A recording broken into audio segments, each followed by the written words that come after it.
কি অবস্থা? ওই যে নাজিফাকে আসতে বলেছিলাম, ও আসতে ওখানে ওয়েট করছে। হ্যাঁ, একটু আমরা দুজন মিলে একটু কথা বলি।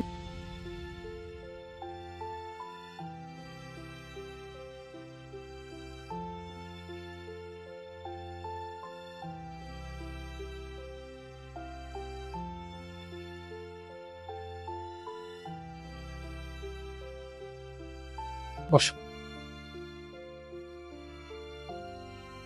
কি অবস্থা নাজিফা, কেমন আছো? জি স্যার, ভালো আছি। এভাবে বলছো যে একদম আস্তে আস্তে, একটু জোরে বলো, একটু হাসি মুখে বলো। তোমাকে তো অনেকদিন পরে দেখলাম। আমরা তো এখানে তোমার পরীক্ষা নেওয়ার জন্য ডাকিনি, পরীক্ষা নেওয়ার জন্য ডাকছি, একটু গল্প করার জন্য ডাকছি। যেহেতু অনেকদিন দেখিনি, তা আমি ম্যাডামকে বললাম যে একটু আমরা নাজিফার সাথে একটু গল্প করি, একটু কথা বলি, যে অনেকদিন সে কলেজে নাই। তো তোমার রিল্যাক্স। হ্যাঁ, বেড়াতে গিয়েছিলে? না ম্যাম, আমি আসলে এই সেমিস্টারটা ড্রপ দিতে চাচ্ছি। ও আচ্ছা, কেন? তোমার তো রেজাল্ট অনেক ভালো, তুমি তো নিয়মিতই আসতে, হঠাৎ ড্রপ দিতে চাচ্ছ কেন? স্যার আসলে আমি কিছুদিন যাবত মানসিকভাবে ভালো ফিল করছি না। রিসেন্টলি আমার বিয়ে হয়েছে, তো বিয়ে হওয়ার পর থেকে। কি সমস্যা বিয়ে হওয়ার পর থেকে? বলো, তুমি যদি এমন ফিল করো যে আমার সামনে বলতে পারছো না, তাহলে আমি উঠে যাবো, ম্যাডামের সাথে কথা বলো। না স্যার, সমস্যা নেই, আপনারা দুজনেই থাকেন, আমি শেয়ার করব। বলো তাহলে। আসলে ম্যাডাম, বিয়ে হওয়ার পর থেকে আমার ব্যাচমেটরা আমাকে নানাভাবে খোঁচা দিয়ে কিছু কথা শোনায় যে তুই তো লেখাপড়ায় অনেক সিরিয়াস ছিলি, তাহলে লেখাপড়ার মাঝে বিয়ে করে নিলি, তাহলে কি ভালো বিয়ের জন্যই এতদিন পড়াশোনা করেছিস? তোর তো আর কোনো ক্যারিয়ার নিয়ে চিন্তা নাই, তোর তো একটা ভালো বিয়ে হয়ে গেছে। এই বিষয়গুলো আসলে আমাকে খুব কষ্ট দেয়। আচ্ছা, তাহলে এ ব্যাপারে তোমার ফ্যামিলির কি অবস্থা, মানে বিশেষ করে তোমার হাজবেন্ড বা তোমার শ্বশুর শাশুড়ি, তারা কিভাবে চিন্তা করছে তোমার পড়ালেখা নিয়ে? স্যার আসলে আমার হাজবেন্ড, ইনলস, ফ্যামিলি সবাই অনেক সাপোর্টিভ, তারা চায় আমি অনেক ভালো কিছু করি। স্যার কিছুদিন আগে আমার একটা অ্যাসাইনমেন্ট করার কথা ছিল, কিন্তু আমি আসলে অসুস্থ থাকার কারণে অ্যাসাইনমেন্টটা করে উঠতে পারিনি। তো তখন স্যার বললেন যে তোমাদের মধ্যে অনেকে আছো ম্যারিড, তো এখন সংসার জীবন আর একাডেমিক লাইফ মেনটেন করা আসলে সম্ভব হয়ে ওঠে না। তো এমনিতে আমার ব্যাচমেটদের কথায় আমি ডিপ্রেসড ছিলাম। তো তখন স্যারের অল্প কথা আমাকে, আমার দ্বিধাগুলোকে যেন আরো বিশ্বাসে পরিণত করে দিল। তো তারপর থেকে আমার মনে হচ্ছে যে আমি আসলে কিছুই করতে পারবো না। দেখো নাজিফা, তুমি যে এটা ফিল করছো, এটা আমি বুঝতে পারছি, এটা কমপ্লিটলি ভ্যালিড।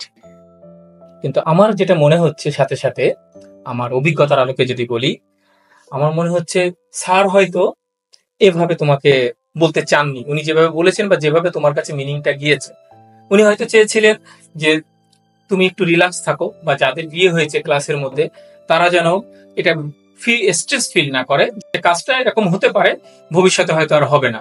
কিন্তু আসলে তোমার কাছে মেসেজটা একটু অন্যভাবে গিয়েছে। নাজিফা, বিয়ে কিন্তু আমাদের জীবনের একটা অবিচ্ছেদ্য অংশ। হ্যাঁ, তো বিয়ে হবে, সংসার করব, পাশাপাশি আমাদের সব কাজে চলবে। তুমি এখন অনার্স থার্ড ইয়ারে পড়ো। এই বয়সে আমাদের সমাজে কিন্তু অনেক মেয়েদের বিয়ে হয়ে গেছে, এবং তার পাশাপাশি তারা অনেক কিছু করছে, সংসারের দায়িত্ব নিচ্ছে, বাবা মার দায়িত্ব নিচ্ছে, নিজে পড়াশোনা করছে, এবং আরো অনেক কাজ করছে। হ্যাঁ, তোমাকে আমি আমার লাইফের উদাহরণটা দিই। তোমরা হয়তো অনেকে জানো, অনেকে জানো না। আমার কিন্তু তোমার বয়সে এই অনার্স থার্ড ইয়ারে থাকতে কিন্তু আমার বিয়ে হয়েছে।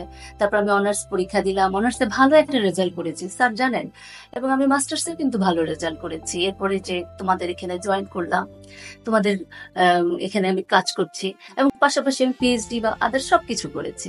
তো তুমি এই যে আমার এরকম ঘটনা, এরকম কিন্তু আমাদের চারিপাশে আছে, তোমাদের যারা সিনিয়র আছে, তোমার সিনিয়র আপুরা, অনেকের কথা। স্যার ওই যে আমাদের সেলিনা, ও স্যার কত ভালো একটা জায়গায় চলে গেল, তাই না? তো এইগুলো তুমি কেন দেখো না? তুমি কেন মনে করছো তোমার বিয়ে হয়েছে, তুমি কিছু করতে পারছো না, বা তুমি পিছিয়ে যাচ্ছ? এটা তো তোমার ভাবা ঠিক হচ্ছে না। দেখো, বিয়ে করব, পাশাপাশি যেহেতু তোমার বিয়ে হয়েছে, তোমার ফ্যামিলি খুব সাপোর্টিভ, তোমার হাজবেন্ড সাপোর্টিভ, তোমার শ্বশুর বাড়ি সবাই। তোমার তো এখন আরো ভালো কাজ দেওয়ার কথা। কে কি বলেছে এগুলো হয়তো অনেকে ফান করে বলেছে, তুমি কেন এগুলোকে সিরিয়াসলি নিচ্ছ? তুমি এটা নিয়ে বিন্দু মাত্র কোনো টেনশন করবা না। তুমি বরং এখন পড়ালেখায় মনোযোগী হও, তোমার এই সেশনটা ভালো করবা, সামনে অনার্স ফাইনাল ইয়ারে ভালো একটা রেজাল্ট করবা। আশা করি তুমি এইগুলো তোমার মাথায় এখন আর রাখবা না, ঠিক আছে? সুতরাং আমরা চাই তুমি আবার নিয়মিত ক্লাস করো, পরীক্ষা দাও, ভালো রেজাল্ট করো এবং ফাইনালি তুমি তোমার লক্ষ্যে পৌঁছাও। কোনো বাধাই যেন তোমার জীবনকে আটকাতে না পারে। মনে রাখবে, এই ব্যাপারে যত ধরনের সহযোগিতা তোমার লাগবে আমরা তোমার পাশে আছি। আপনাদের সাথে কথা বলে সত্যি আমার এখন অনেকটা হালকা লাগছে। আশা করছি আমি আগামীকাল থেকে আবার ক্লাসে ব্যাক করব।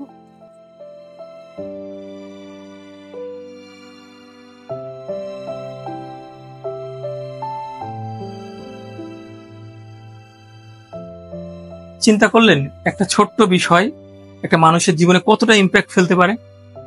সত্যি আমাদের এই যে কোনো সেন্সিটিভ বিষয়ে কথা বলার সময় আরো সতর্ক থাকা উচিত।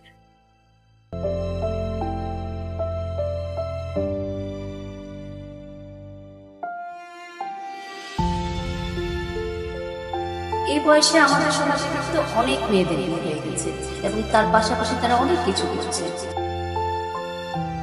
মনে রাখবে, এই ব্যাপারে যত ধরনের সহযোগিতা তোমার লাগবে আমরা তোমার পাশে আছি।